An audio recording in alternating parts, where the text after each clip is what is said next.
জঙ্গলের এক কাকির ছিল অদ্ভুত অভ্যাস। সে যেখানে চকচকে পাথর, কাঁচ বা বোতলের টুকরো পেত, সেগুলো জোগাড় করে গাছের ডালে রাখত। একদিন সে ঘোষণা দিল, আমি জঙ্গলের ধনী, আমার আছে হীরের দোকান। ছোট প্রাণীরা কৌতূহল নিয়ে দেখতে এলো। সূর্যের আলোয় চকচকে টুকরোগুলো আসল হীরের মতোই লাগল।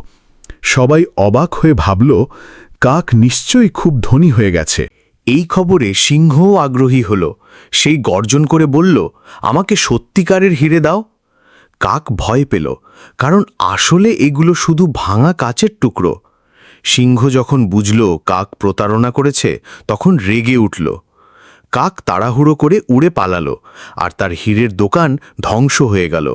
প্রাণীরা শিখল, বাহ্যিক চাকচিক্য সবসময় আসল সম্পদ নয়, সত্যিকারের মূল্য লুকিয়ে থাকে সততায়।